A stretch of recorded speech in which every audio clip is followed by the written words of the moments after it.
particular case, right? Because the effects of monopoly here is going to come into play, because the government has the ability to keep these prices low if the government is in control, which is basically the government's case of the house, right? We want the government to be in control of these very, very essential resources, because the government can keep the price down, because the government is not profit-based, as opposed to a private company, which is simply there to make money, which is simply there to make money for the founder or whatever, right?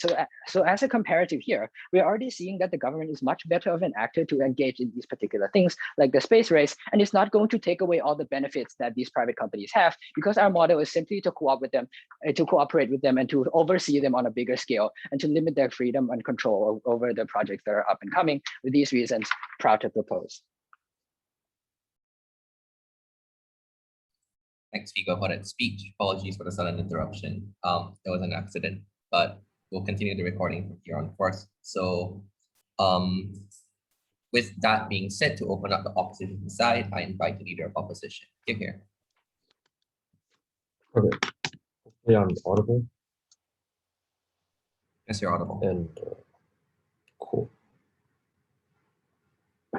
My speech begins in 3, 2, 1. Panel, when opposition comes up here and they concede to the fact that they're going to cooperate with private companies and private corporations, they're not running the proposition case. They're merely only defending our side of the house, right? So with that said, what is the opposition characterization of the status quo? First of all, we tell you there's an urgency of space exploration because space exploration is incredibly critical. And this is where we agree with the proposition side, right? Because we agree there's massive amounts of resources and capital available, and therefore, I think that therefore the burden of the space to prove that the side that can best, maximize the utility, i.e., make the most resources in the least amount of time is going to win, right? Second of all, we tell you that space exploration, especially as a government endeavor, is primarily viewed as like a vanity projects that people don't want to focus on. And why is this the case? Because we tell you that governments need to, people believe that governments need to focus on more important issues, such as things like climate change that is plaguing our own planet, such as things like inequality that is plaguing, the populace, right? And therefore, as a result of this, second of all, we tell you there's public interest that is declining when governments invest in space projects. We tell you that the fact that NASA is slowly, the fact that NASA's budget is slowly decreasing each year is true to that, right? And third of all, we tell you that without privatization, there would be no, push for the space exploration in the status quo at all, because we tell you that, first of all, government incentives and public interest within the government to do so is decreasing, and therefore we tell you there's a necessity of corporate actors, right? With that said, once again, we tell you the burden of this debate, the burden of opposition is to prove that we're the team that actually maximizes the best amount of progress and human development through no thank you space exploration, right? So with that said, a few rebuttals. We tell you that they give us this first argument on how corporations generally ignore public safety and only profit incentives. I'll go into the profit incentive point later, but on the point of public safety, we tell you that corporations like SpaceX, right, are very they hold themselves to very high moral standards. We tell you that space exploration is an important part of the human evolution, right? We don't think that these corporations are necessarily ignoring public safety. If anything, they're trying to maximize it in terms for them to keep up their public image and profit, right? Second of all, they say that government organizations are so much better at doing this because they're more altruistic, right? And not only is this not the case, because we tell you that governments can have bad intentions, right? Governments can be inequitable, but second of all, we tell you that government organizations simply do not have the funding, do not have the public interest behind them. Rather, we tell you that companies like SpaceX and Elon Musk's incentive to push for space exploration is going to receive so much more no thank you, so much more backing, right? Third of all, they say they give us this mechanism saying that governments will subsidize private companies that are willing to work with them, right? So that not only is this essentially just our case, and they're not actually defending why privatizing the space race is so harmful, but we tell you that when you engage with private companies at all, you're defending the opposition case. We don't think that proposition has actually proven anything. Fourth and finally, they say that if you discover an asteroid that has a bunch of rare earth metals or whatever, it's going to cause a market imbalance, right? Not only is this a blatant mischaracterization of how the economy actually works, because if I discover a gold mine on Earth, yes, that's going to decrease the price of gold, but it will not collapse the gold market. We simply think that space exploration will bring more benefit than harm, right? So with that said, two arguments, right? Why the privatization expedites progress in the space exploration, and second of all, how privatization stimulates the economic sector and the industry with it, right? So first of all, how does it expedite human progress, right? First of all, we say that government support is declining. Why is this the case, right? Like I said, because of the fact that people often view government endeavors within this as a second sort of like as a second-hand project because there are more important issues at hand on Earth. We think that most government organizations, especially when they like require like a lot of funding, is losing its support. Right? We tell you this is very evident in the case like NASA no longer has any functional like space shuttles that can send humans to the moons as they did like 50 years ago, right? Second of all, we tell you that like privatization increases like efficiency and benefits massively when it comes to like space exploration. Why is the case, right? First of all, we tell you that oftentimes companies need to hold themselves up to high moral standards in order for them to function within this industry, right? We tell you that like SpaceX is not it's not a sham organization. It's not a sham corporation that just wants to profit.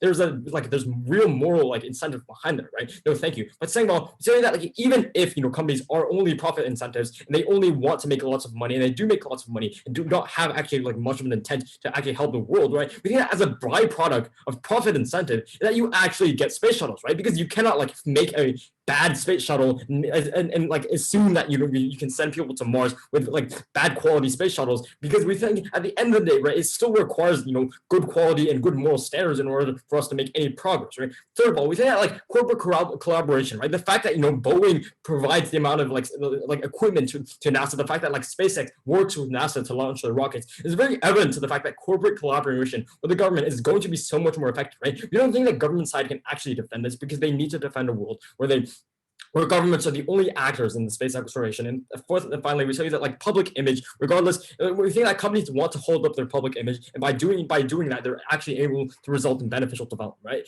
Thirdly, we tell you that like corporations are less risk averse, right? And this is where ultimately the proposition falls, right? Because we say that corporations can afford to risk lots of investment in certain projects, whereas things like NASA cannot, right? We tell you that government sector cannot do this because they simply will lose the public interest and will lose funding, right? The fact that like SpaceX is investing in reusable rockets, and they have been doing that for the last 5 years with like many failed attempts, is true to the fact that like NASA cannot do this because they would simply lose funding, right? Because we tell you that reusable rockets are like a potentially revolutionary concept in space exploration that frankly cannot be pursued by NASA, right? Fourth and finally, the impacts of this is that first of all, corporations are not stifled by public interest as governments are, and second of all, we think that we're able to take more risks within space exploration, and more reward will be given, and we're the side that actually achieves more utility, right? So finally, and secondly, and like really quickly on my second contention, right? First of all, on why like privatization will stimulate the economic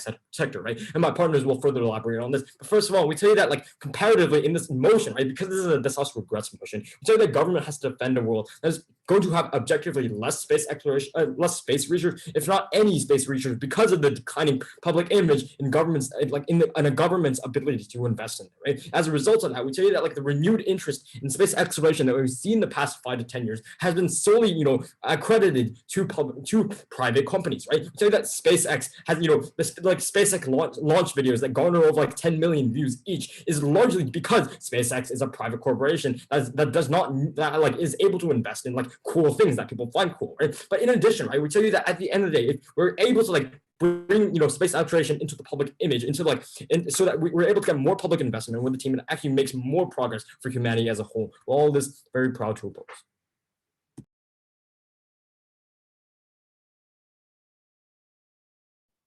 Thanks, Speaker, for that speech. Now, before the gov case, I invite Deputy Prime Minister. Here.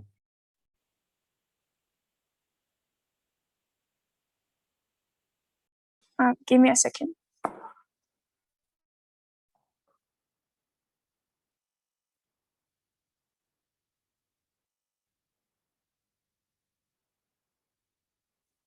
Okay. So my preferred pronoun would be she and her, and I would like to CPY verbally. To confirm, am I audible? Yes, you are. Okay.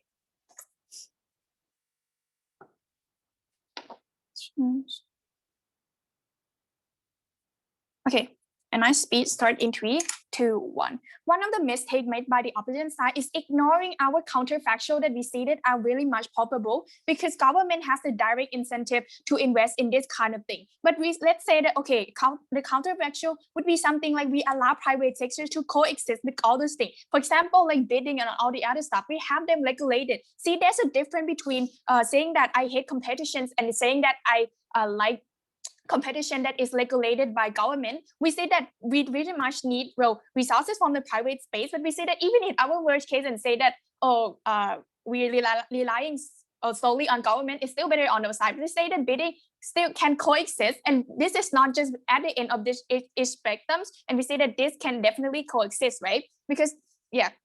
So now let's move on to my rebuttals of urgency. The opponent side say that there's a need of us to secure those resources from space. We see that that's true, but let's work on the first level. We say that they said that because there's a sense of urgency and government lack resources, that's why we should allow private sectors to compete. We see that that's not true at all, because the other side said government resources have to go into climate change projects and all the other stuff. We say that climate change is pretty much really went to space assets itself, because it could eventually be something that is meaningful to the environment, meaningful to the government, and meaningful to the nation itself, because they literally conceded that these assets are so important. Then what's the disincentive that government have to prioritize this space exploration, right? We say that it's pretty much in the interest of government to explore all this space, right? But on the even if level, even if we say that this access are we say that these resources is less in our world, and there would be faster in their world. We say that we are willing to sacrifice a middle amount of time, because the assets that we're looking here are pretty much really important, and that's why it should not be monopolized. So we say that we can wait a bit for it to eventually amount to something for the people itself, not then to let it amount to nothing and only benefit the upper class. We say that's why we ought to not make it monopolized. And another point about the government having in the interest is because the government securing all those resources can provide welfare, can provide all the other stuff that would let them be re-elected in the next term. We see that this is government direct incentive to care for the people itself. It does not have to be altruistic. It can be driven by the need to be re-elected in order to invest in all these projects, right? The second rebuttal is about economy. They said that this will somehow stimulate the economy, right? We say that that's not true at all. The only thing it's going to do is less some GDP, but GDP does not equate better economy for everybody. Because when it's become monopolized, it's gonna benefit the upper class. It's going to reinforce oligarchies and all the other stuff. There's no such thing as trickle down effect, right? We all see that there's pretty much inequality present in the status quo right now. But let's take the example of gold, right? They say that bringing gold back is not going to hurt the economy. That's not true. In our world, we use gold as a kind of currency, and when the price go up, it's going to go up as well. That's not looking good for other stuff, because gold is to an extent a currency for people in the status quo. It's not just a industry that exists in a vacuum. It also connected to it is connected to other industry, and when it become manipulated by big companies, it's going to hurt and spiral to hurt the economy in overall itself, right? But before I move on to my argument, any POI? I presume no. So now let's move on to the argument about, and this will crash with the public safety that they have rebut us. We say that government have the best interest to safeguard the safety and prioritize the safety better than these private companies, right? So we say that that's why we ought to bring out the regulation. So my argument would be about harms of prioritizing profit. And the thesis of this argument is that this company past failures go to highlight how jockeying for the ownership of SpaceX can make companies deprioritize safety and national good in general. For example, they say that, they talk about how SpaceX is not a washy company and have to care about its reputation. But here, let's bring some example here. SpaceX landing rocket has exploded multiple times. Starship project is rushed to the extent where they exploded before they even reach the outer atmosphere. And note that this is a big scale project that have big ramifications big ramification for the environment and the people living thereby, right? And even FAA area being infringed by this project, no thanks, and even FAA itself being infringed by this project in process of testing, we see that this is going to prove how these companies can detour and be sneaky with their policy in order to achieve something, right? We see that their only preventing mechanism cannot be reputation, because not all companies care about reputation. I can name a few, like Nikes and all the other stuff, right? They do not care. They still have sweatshop. Reputation does not really matter if they own the asset that people could benefit from, that some people could benefit from, that they're gonna strive. But the thing is that the competition has driven them to an extent where they tour around morality and laws to get the grip of the space asset, right? Because the fact that it's called less itself mean that there's a sense of urgency in place, because the first one to carry out big projects will have the upper hand over other companies, right? Because why? One thing, first, because it is the first one to access resources, and that means that they have more time to cultivate them. Second off, the government will bend to them because government want resources as well. So we see how this means that companies have to prioritize the project being accomplished, being the first one to reach the space itself. So this list has set a trend which could lead to more harms. Even pollution is already a problem, right, for citizens around. So what this could mean is meaning that this space could invest less in the safety infrastructures, in the safety procedure. And what happens if there's on the worst case, that could be means a chemical leakage, could mean pollution, could mean all the other stuff that plagued the area for years and years. That could mean leaving the areas and no go-to area, right? But on our world, we say that there would be more of government control. Why? Because it's in government best interest to protect their reputation, because they want to be elected, they want the people to trust them, they want the people to care about to re-elect them in the next term, right? That means that they have to, when they're the main actors in moving this forwards, is different from their side, because they now are the identity of this project, and when this project hurt the people, that means that it directly hurt them, and that's why I'm so proud to propose. Thanks, Speaker, for that speech. Not to further off case, I invite Diallo. Here.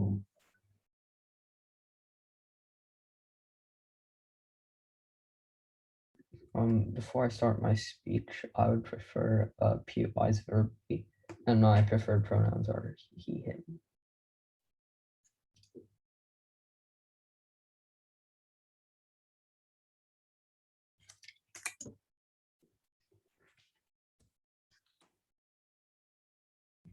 Two things I'll be bringing you in my speech. Firstly, I'm going to be expanding on my first speaker's point about how privatization actually stimulates economic growth and keeps the space program industry afloat. But secondly, I'm going to talk to you about why governments are more dangerous when they actually get into conflict with each other, right? Okay, before I do any of that, a bit of rebuttal. Four main responses. Firstly, with characterization, they talk about how the barrier of the market is very high, right? Because the fact that there aren't many companies which have the funding, don't have the money to actually join this private space race, right? We think this is the same with countries. We think that many countries, in fact, the vast majority of countries don't have enough money to enter this race either. In fact, we think that it's an extremely quite a small amount of countries, and we think that even if countries can afford it, they'd rather spend that money elsewhere, because like on their own problems, etc. Right? So we don't think this characterization makes much sense, right? But secondly, they talk about how governments will keep the price low because they don't have a profit incentive, right? Now, many governments do have a profit incentive. Why? This is especially in the case when they invest so much money into getting these resources, right? Then when you invest like billions and billions of dollars into getting these resources, you're not going to just give them away for a really small amount of money, because you don't want to be losing that much money, right? You don't want to be like points. No, thank you. You don't want to be losing that much. We don't want to be losing that much money. We think that's why we think, especially in the case of like such expensive like endeavors, we think like they're very likely to still charge a pretty high price, even if it is slightly less than firms or private companies. We think that this benefit is extremely marginal, right? But But finally, they talk about governments care about reputation. This is exactly and why that's a good thing. But panel, we see on side opposition, we see this as a bad thing, because when people themselves and when people are calling for governments to act on other issues such as things like social issues, things like solving poverty, racism, etc., right? Then governments are going to stop caring about like this about space and space program, because in fact they would rather please their people, right? And that in itself is a problem, right? Because you forget about this, you forget about space as people want you, when the people want you to, right? Okay, so for now to my first substantive, why do we get more interest with privatization? The reason for this are threefold. Firstly, you create public investment, because we think that because of the private nature of the space race on our side of the house, we think that you allow people to actually invest in these companies, right? You think you can't invest in government programs, obviously, because that's just how that's just how governments are. That's just the nature of governments, right? Then when you allow for the public to have increased stake in space travel, you think you allow them to make money from these endeavors. Allow them to actually profit from when you allow them to actually profit from from these private programs, then you increase their interest, right? They're more likely to look for these opportunities to make money. Okay, but secondly, we put space exploration back into mainstream news. Then we're slowly Point.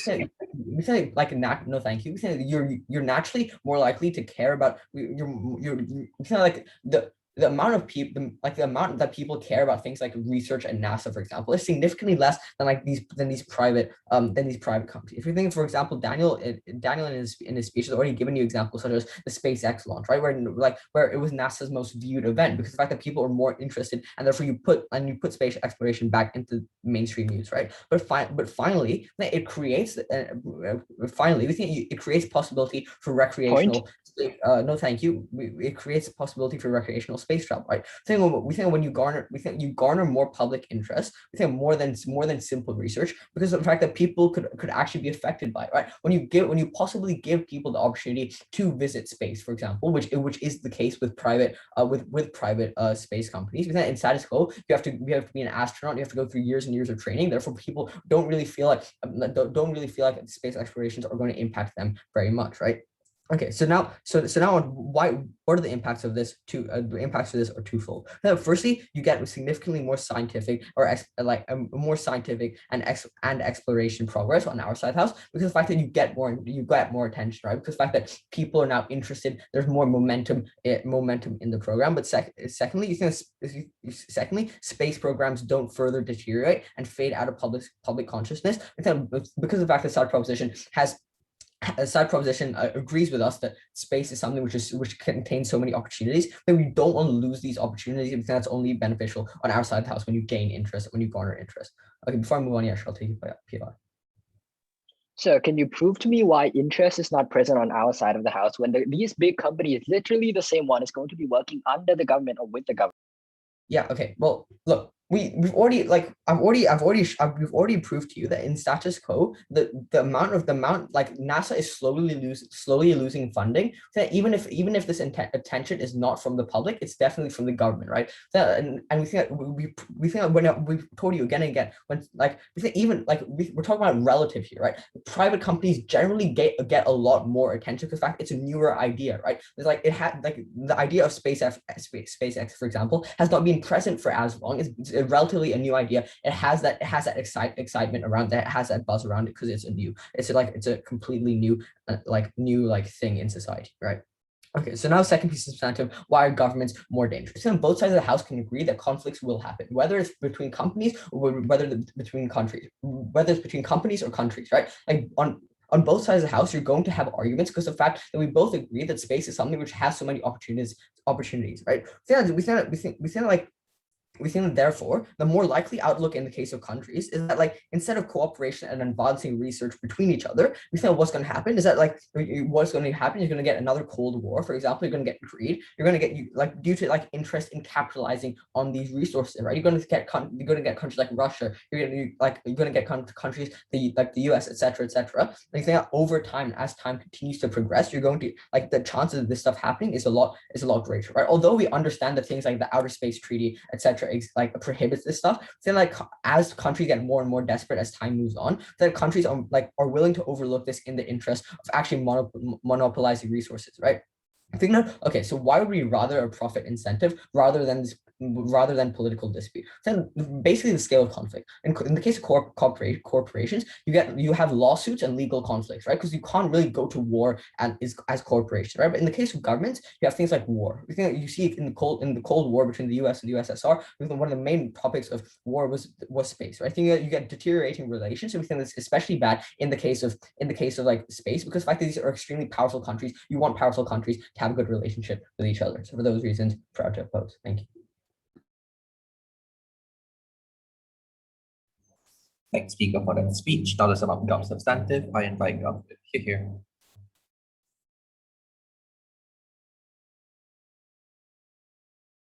Before I start my speech, I would like to use the pronouns he and him, and I would like to receive POIs verbally. Feel free to unmute your mic in protected tab. My speech starts in 3, 2, 1. Ladies and gentlemen of this debate, acknowledge that side opposition is wanting these multi-billionaires who own these space companies to be the one reaping profits from the utilization of space, the limitless resources that can make them trillionaires. They are the one that want these actors to be the one benefiting, and not the people who will be benefiting through their government getting these space utilizations and selling the resources in turn to supply the social welfare program. They are the one protecting these actors that are already rich and neglecting these poorer ones from the governments. 4 rebuttals I have to make before I move on into my clashes. First rebuttal on the first speaker on how to say that space has massive amounts of resources and it must be utilized. Yes, we completely agree it must be utilized for the benefit of humankind. However, we need to utilize this in the correct way and to the correct people of solving societal issues, fixing poverty, fixing disparity, and bettering the quality of life for everyone, not just the multi-billionaire owners of these companies. And the government is more likely to care more about these kinds of people and have incentives to care for these poor people, since they are obligated to serve these poor people and their own population, and they must get favor from these people to be re-elected in the next election, compared to private companies, which are always profit-driven, with profits going to the billionaire owners who invested in them. And there is no obligation, no connection to the other citizens of the country at all that they are obligated to protect in this case. And that is where the massive amounts of resources must be allocated to these governments and why space privatization must not happen. Second rebuttal I have to make on how governments, they say that governments are more harmful.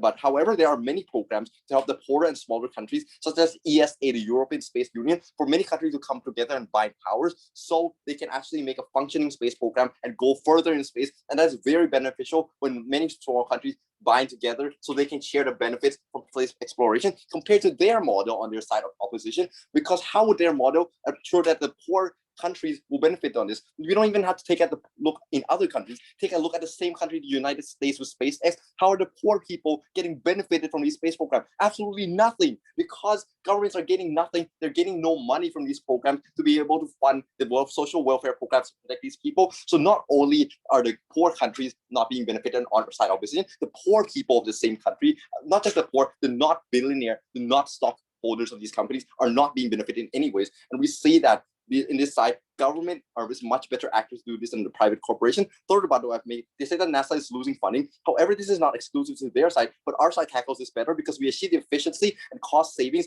of providing these contracts to private contractors like SpaceX by having the program under control of NASA, and we prevent the harms of monopolization by having all the contracts and controls on NASA, being the one who says what companies does this and what area of space is being explored, and we prevent monopolization by in this case. And for the last rebuttal on getting more exposure and attention, they say that SpaceX gets more attention because of a private company. However, that is completely not true. Take a look at the Apollo moon launch. Not only did it get lots of attention, it gave people a sense of national pride because the rockets were launched from NASA, a government agency. They felt that this was an American rocket to the people, for the people, and not some billionaire-owned rocket company, which will have no sense of national pride. People won't have a sense of belonging and collectiveness. It will not bind two people together. If space is privatized, these rocket launches won't be as eventful and commemorative as if it was the NASA and the government programs in here. First clash I was to make, is it justified to privatize the space race? Government side is unjustified to privatize these profit-driven companies to monopolize and capitalize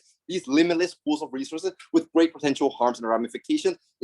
First of all, that's an insanely high barrier of entry. There's billions of dollars, if not trillions, is the minimum to conduct research and development and for successful launch of a rocket. Only the multi-billionaires like Jeff Bezos and Elon Musk can even afford launching these kinds of businesses and gaining advantage in these kinds of fields. And those who cannot overcome these barriers of entry are billionaires will lose out on all these benefits of space, and they would also be harmed when these huge companies can capitalize on these limitless pool of resources, can be the have bargaining power and be the ones selling these resources to them at any price they wish. The space has thousands of times more resource that exists on Earth, and the first company that is able to reach that pool of resources will harm the economy and people to an unprecedented extent because they have control over so much resources and can manipulate the prices of anything in the market, can overwhelm Earth with a pool of resources at insanely high price. They can wipe out their competitors because of progressive growth, and that they will have much more bargaining power now and power with capital to do policies like predatory pricing to eliminate the competition, which is extremely unfair.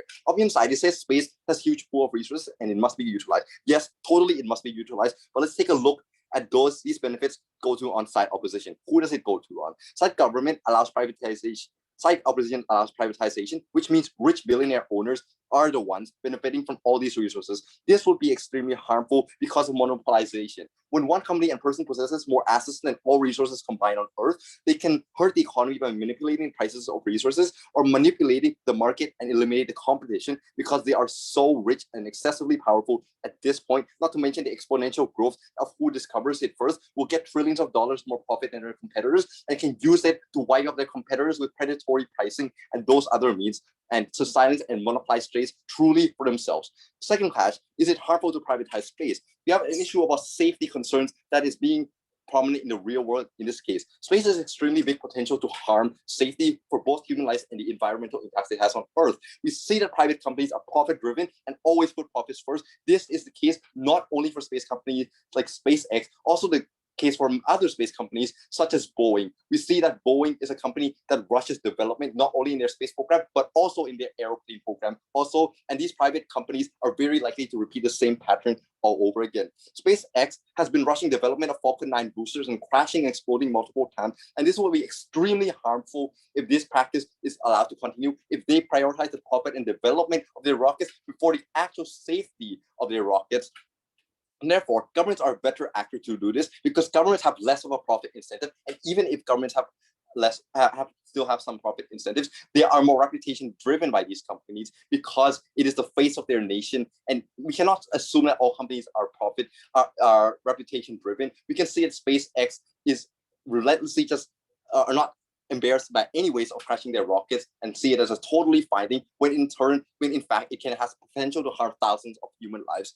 As example of Starship crashing multiple times because the development of rush by SpaceX proves that SpaceX and other private companies oftentimes rush these products into development, out of development and into testing, and oftentimes will also be likely to rush products that are not fully ready to be used faster than their government counterparts when it is not necessarily ready. And this is not to mention the harms of privatization, putting profits first, of SpaceX actively displacing multiple residents and ignoring the complaints of the residents they displaced in Texas with noise, chemical pollutions that is harming the citizens. And therefore government is the best actor to control this and mitigate the harms of space privatization. Very proud to oppose.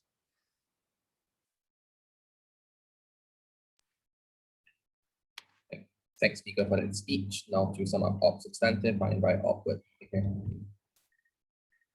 Judge, whenever you're ready. Whenever. Okay. 3, 2, 1. Yeah. Judge, understand that it will be very nice if the government within the status quo actually gave a crap about space exploration in the first place. Understand that it will be very nice if these governments and states were actually able to pool their resources in the interest of actually galvanizing people and resources to a long-term imperative that will be yet to seek actual results in the foreseeable future. And as such, simply because space exploration is such an intangible initiative with such intangible results in the foreseeable future, that we think that the burden to uphold this industry industry is thus uniquely predicated on privatization and private corporations in the first place. And as such, based on incentives, based on obligations, we think that opposition already takes today's debate. So what I'll be doing here is going through, obviously, that side that's thinking that the side that takes today's debate is the side that is able to be able to present itself as the best actor in today's debate. And this is funneled through two clashes here. First of all, the side that best advances space exploration. Second of all, the side that is best able to protect people on the ground, right? First of all, I'd like to deal with our worst case scenario, which is obviously predicated on the clash of protecting people on the ground, right? Because what proposition says, because what government says, no thank you, is talking about commoditizing assets, right? Because they tell you on their side of the house they're less likely to monopolize assets as opposed to wiping out competitors on our side of the house, right? We simply think that's not true. For two reasons. First of all, mutual exclusivity. Second of all, simply because they outweigh us on magnitude in this case, right? Why did I say that this is not mutually exclusive? Because we think this is just as detrimental on this side of the house when state actors can also hegemonize resources here. Also because the barrier of entry is also very high. There are only a very select amount of states that have enough money to be able to fund space initiatives, space exploration initiatives in the first place, right? This looks like everything that Hirsch has already told you before, and we think this is incredibly harmful within the status quo. We think space as such serves as a stronghold for new untapped resources, and given that state is an uncharted territory, thus within the status quo, we recognize that even while diplomatic constructs exist, we think pragmatically this becomes a paradigm on their side of the house, in which countries with the most financial ammunition and the latest technologies are able to exclusively reap the benefits of space exploration later. Historically, as such, any sort of territorial disputes, we think, ends in multilateral tension and more regional conflicts, which we think have far larger impacts than on our side of the house, where the comparative is simply how corporate disputes leading to lawsuits and legal conflicts, as opposed to all-out wars, as we have seen with the Cold War between the U.S. and USSR. We don't think that government has provided a sufficient example on why this is less likely to happen on their paradigm. And now I'll take the POI to hope that they engage with this point. How would your second? Oh, okay. How would poor country and people benefit from space exploration in your world?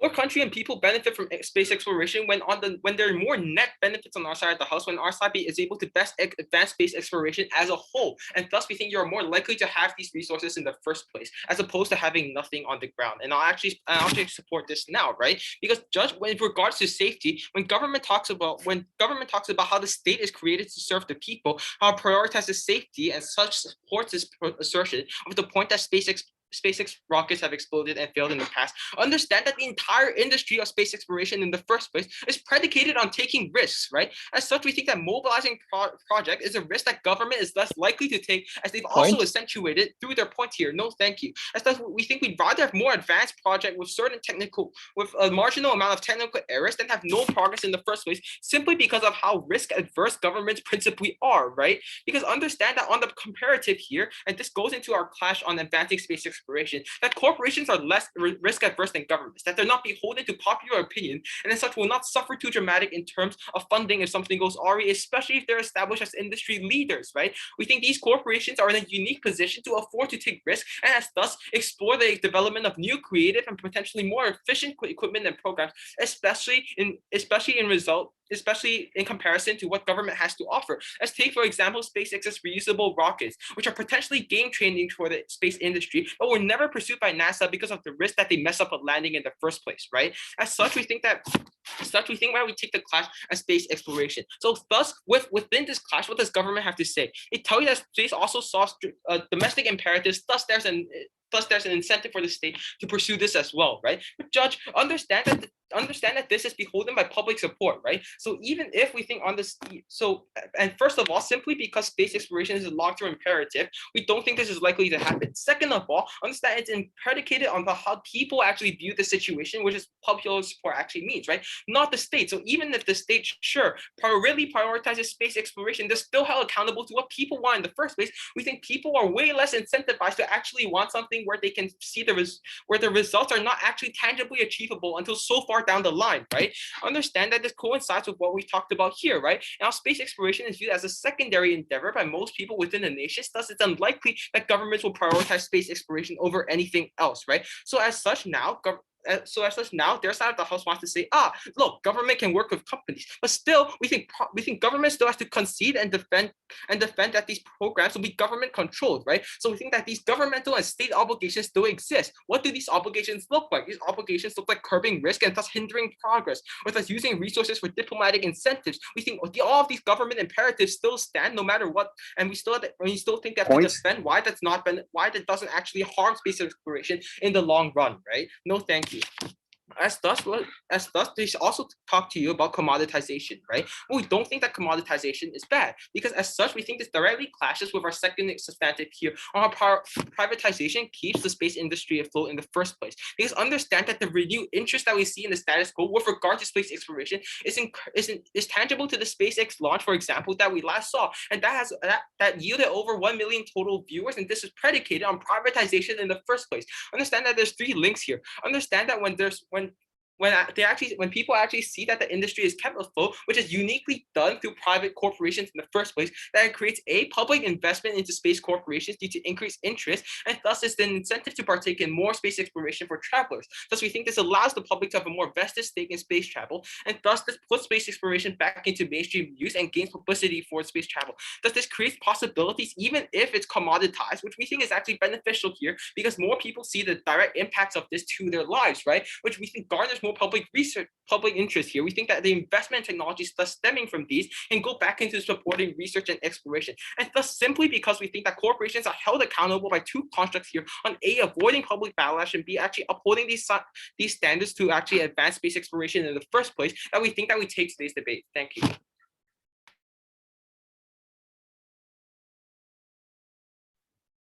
Thanks, Speaker, for that speech. Now to sum up the Opp side altogether, I invite Opp reply here.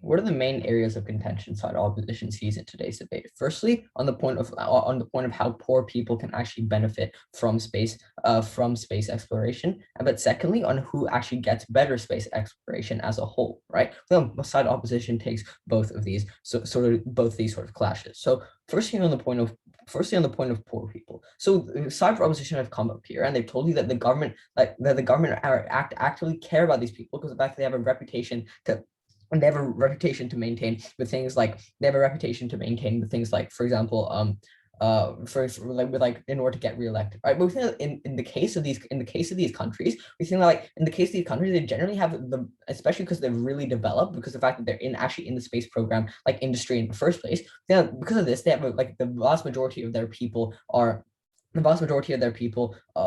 probably richer, therefore like they're going to get voted even if they don't cater to the poor, right? But second reason why we think we take this clash is mainly because of the fact that if governments, we think like it's really idealistic to think that governments truly care about poor people that much, right? Because we think if they did care about poor people, they would be on the ground fixing things like racism, fixing things like poverty, instead of putting billions and billions of dollars into the space exploration in the first place, right? Because the fact that if you really want to help these poor people, then you wouldn't be helping them through resources and minerals you get from space. You would just be doing things like giving them resources like food and water, which cost significantly less money, right? Okay, but secondly, on who actually gets better space exploration, we've given you literally 3 reasons in Daniel and I's speech as to why firstly you just get better exploration in general, but secondly why you get more interest, and thirdly why governments are actually more dangerous when they get into conflicts. Because we think that in this debate we've seen that like both sides of the house agree that conflicts will happen, and both sides also agree that you can get lots of opportunity from space. We think that therefore on our side of the house we've told you exclusively why governments are definitely going to have a conflict on a larger scale, and we've told you the unique impacts of that and why we avoid that on our side of the house. We've given you the counterfactual with corporation conflict, with things like lawsuits, when we talk to you about things like lawsuits and legal conflicts, right? But but they like so now moving on to like basically summarizing our case. So basically summarizing our case pretty briefly, right? So also firstly on the point of like privatization, on how privatization can actually get and expedite better like scientific progress, right? I feel like because of the fact that governments in status quo are generally are based are generally losing support. We have like side proposition of claim to argue with this. We think it's just generally a fact. We think that when NASA decreases the amount of funding it gets, and we think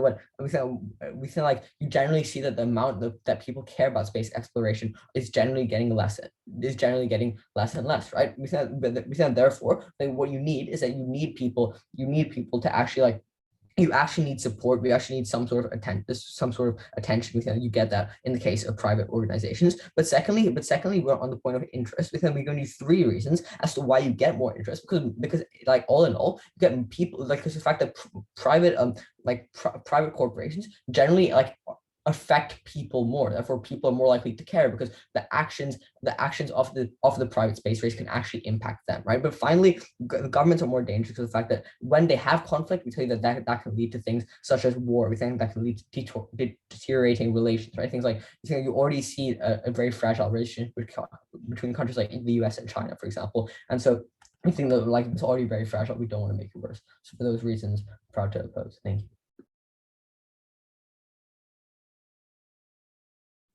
Thanks, Speaker, for that speech. Now to sum up the debate altogether, I invite the government reply. Here.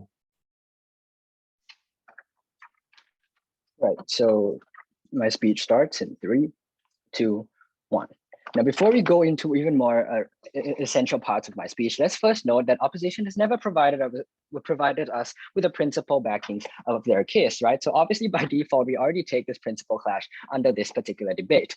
Next, let's note this very important contradiction that simply came up in the opposition whip, right? We see that the second speaker claimed that the government would always put these resources, so much resources into its space exploration because it looks so cool. And the third speaker literally started his speech with saying that he wishes the government would actually give a damn regarding space exploration, right? So we see that this is obviously a contradiction, right? And even if you don't believe me that they spoke this, we see that the third speaker himself had the contradiction within his own speech. Why? Because he raised the point about war and he said he wishes that we would engage when we already did, right? He said that there's going to be war, there's going to be another Cold War because the government cares, right? And that is the contradiction because he started his speech with saying the government doesn't care, but now his point on war happening is literally based upon the fact that the government has to care somewhat regarding the space exploration, right? So this is already disproving their own case. They've literally shot themselves in the foot, right? And what's happening here, right? Even if the governments care, my